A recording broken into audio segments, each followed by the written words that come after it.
Amour, c'est ce qui règne entre Maurice Kamto et le peuple camerounais depuis plusieurs années, qu'il a pris le bâton de pèlerin pour défier un régime dictatorial qui n'accepte pas des hommes populaires. Ils ont tout fait pour le détruire, pour le nuire, mais comme tout ressemble à celui-là qu'on peut appeler le diamant à l'état pur, on y jette de la boue, mais le diamant ne perd point sa valeur. Il a été jeté en prison parce qu'on voulait juste créer la terreur autour de lui pour que les gens se découragent. Mais il est sorti de cette prison un 5 octobre 2019. Yaoundé était en fusion, en ébullition, parce que voyant un homme qui a fait de la vérité sa profession et dont la seule ambition est de pouvoir apporter un changement dans la paix sociale et surtout dans la cohésion, en évitant de tomber dans le piège de la tribalocratie, de l'ethnofascisme. Maurice Kamto, de la même manière qu'il a été accueilli comme il sortait de prison, a pu faire une démonstration de force au littoral et jusque-là, malgré toutes les étapes, il y avait de la population. Lorsque le RDPC s'est réuni à l'ouest, avec en tête, comme tête de proue, bien sûr toutes les élites, donc feu le roi Mbombo Djoya, on avait dit que l'ouest a dit non à Maurice Kamto. Et puis, Maurice Kamto est parti à l'ouest le 20 août 2022. Les forces de sécurité avaient barré les routes. Le sous-préfet, le préfet jouait au responsable du MRC une sorte de ping-pong,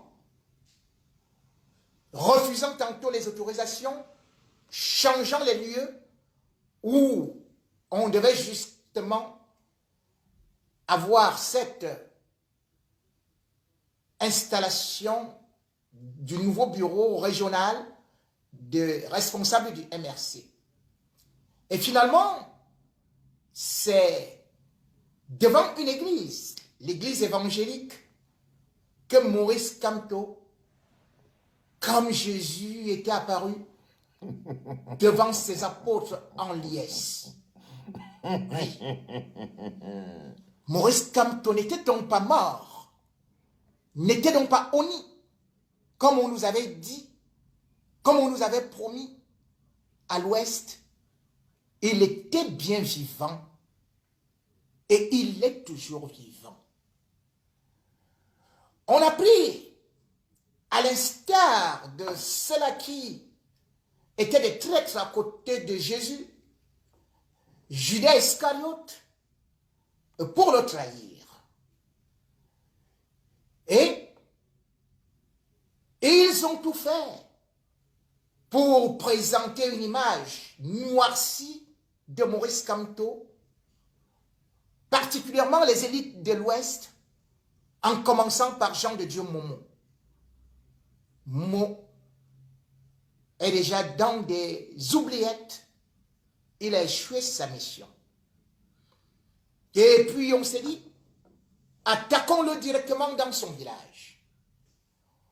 Pour les 40 ans du régime, jamais il n'avait vu un homme résister et surtout glisser telle une anguille entre leurs mains. C'est ainsi qu'on mit en mission, bien sûr, Jean Kouété, le patron du RDPC, Et aussi, on prit un chargé de mission à la présidence de la République. Parce qu'il était de ce village, le village de Baham. On invita quelques chefs. C'était le 28 novembre. Alors qu'on attendait tout l'Ouest, de la même manière que les chefs traditionnels et autres qui avaient été transportés sur la place publique de Bafoussam avaient été fouettés par la pluie, de la même façon, cette rencontre ou cette inauguration du palais du RDPC avait fait chi. En tout et pour tout, il n'y avait que 500 personnes. Malgré la distribution des pagnes, malgré la distribution du riz, malgré la distribution du savon et du pain sardine. Et puis, on s'est dit, au cœur de la capitale, Maurice Kamto ne pourra jamais sortir, puisque d'ailleurs, on l'avait déjà séquestré dans son domicile. Mais à force de frapper sur Maurice Kamto, à force de vouloir le dénigrer, le rabaisser, l'enfermer, le peuple n'a fait que se rapprocher. Et le régime s'est dit, on va montrer que sa cote de popularité a baissé. Il fallait donc lui donner une autorisation à Yaoundé pour l'installation des membres de son bureau à Mendon. Maurice Kamto a accepté cette mission. Et tout un chacun d'entre nous a vu la démonstration de force d'un Maurice Kamto requinqué, en pleine vitalité, et surtout évoquant la pluralité, la multiculturalité d'un pays qui, non seulement a toujours été considéré comme sacré, mais malheureusement, qui est actuellement divisé par le tribalisme. À Mendon, Maurice Kamto, au milieu des ovations, n'a pas voulu jouer au grand baron.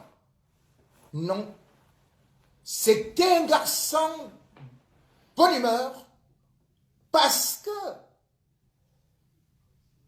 une véritable communion avec la population s'était établie. Et ce Maurice Kamto-là, en pleine relaxation, en pleine chanson, eh bien, invoqua les dieux qui d'ailleurs avaient béni les cieux dans cet environnement où pourtant on s'attendait à une pluie. Oui, les dieux sont du côté de Maurice Kamto. La preuve, tout rayonnant, tout brillant, épatant, aimant, virevoltant. Il a été impactant. Et surtout, il a été convaincant, intéressant. Parce que ce qui venait du fond de son cœur n'était pas du jeu, mais c'était de la sincérité. La sincérité d'un homme qui représente le Cameroun. Lui, il est parti à Mendon. Ce Mendon où il a poussé quelques petites chansons, non seulement pour honorer Dieu, mais aussi pour honorer ceux qui étaient peut-être les premières populations à y habiter. N'oublions pas Yaoundé, qu'on appelait Ngole Wondo. Eh oui, là-bas à Mendon, lorsque le roi Charles Atangana, chef supérieur allait, eh bien, on chantait toujours Atangan fois hakoli kabli, atangan fois hakoli kabli, atangan fois hakoli kabli.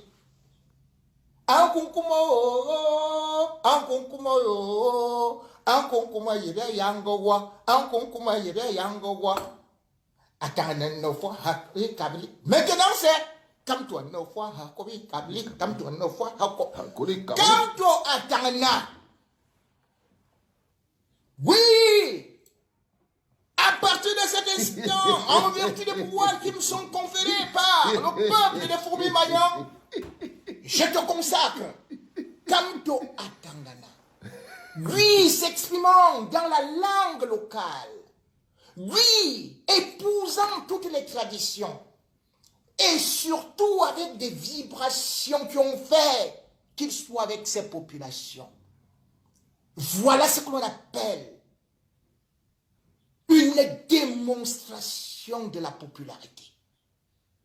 Kamto l'a fait comme dans un show où il était la star, mais où plutôt il laissait les autres participer à cette manifestation qui restera dans l'histoire et surtout où il nous a surtout démontré ce que les autres n'ont jamais réussi à faire. Combien de fois, en 40 ans, Paul Biya donc Kweke disait au Bamileke que vous n'avez qu'à choisir une seule personne, celui-là qui vous aime, c'est votre frère, c'est Paul Biya. Les élections prochaines arrivent. Il ne faut pas être ingrat, il ne faut suivre qu'une seule voie. Celle de Paul Biya, celui qui vous aime beaucoup. Combien de langues y a-t-il au Cameroun? Paul Biya a-t-il chanté? A-t-il parlé une seule langue locale? Connaît-il dire bonjour en Baham, en Bangante, en Fufulde? Encore que le Cameroun est bilingue. Maurice Kamto, mélangeant, ou plutôt prenant le français, puis repiquant en anglais, permettait à tout le monde, à un Cameroun bilingue, de se retrouver dans son discours.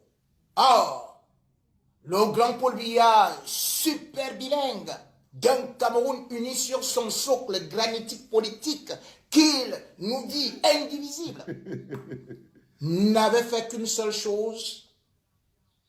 À tout soir. Dès que le bombardier a entendu ça, lui aussi il est parti sortir de sa chanson. Soyez cousin. Eh manoua, soyez cousin. Puisqu'il dit quoi que Paul Biya dit, sois. Puisque Paul Biya, son anglais là était tellement compliqué que Zélé le bombardier a seulement pris soyez cousin. Eh manoua.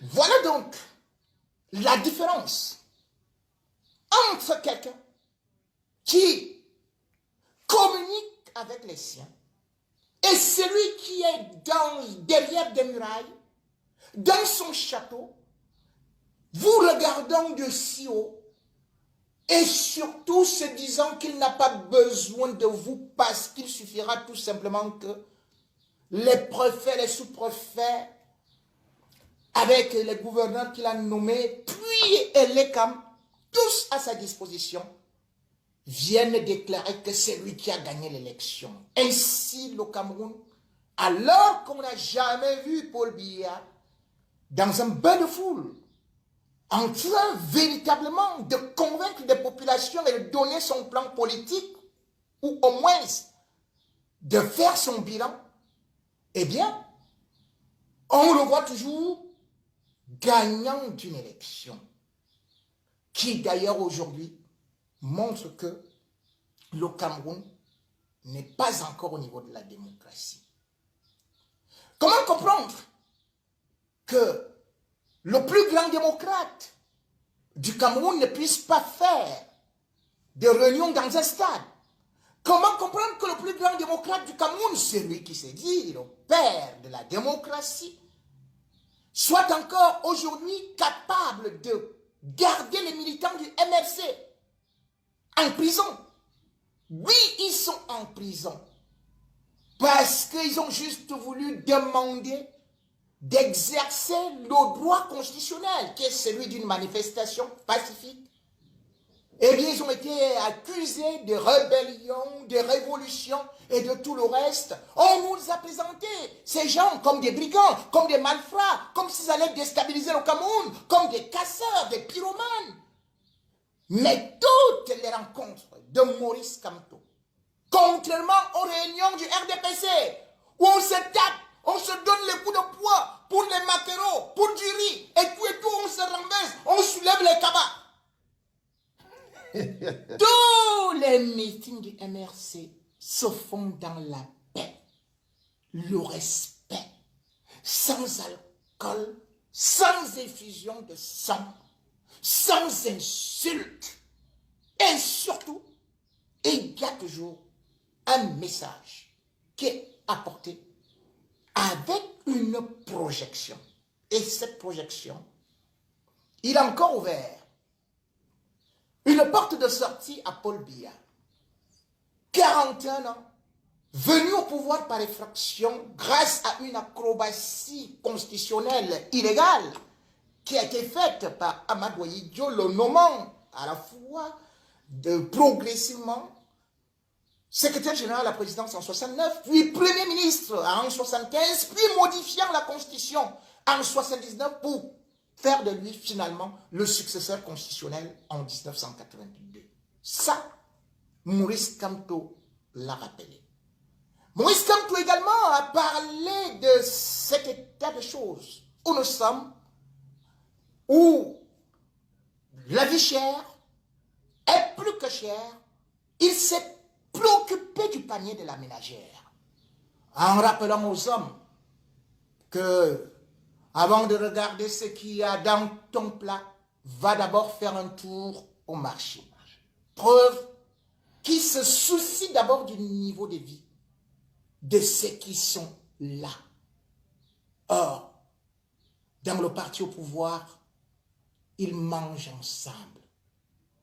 Là-bas, il n'y a plus de tribalisme. Ce sont leurs enfants qui font toujours des marchés.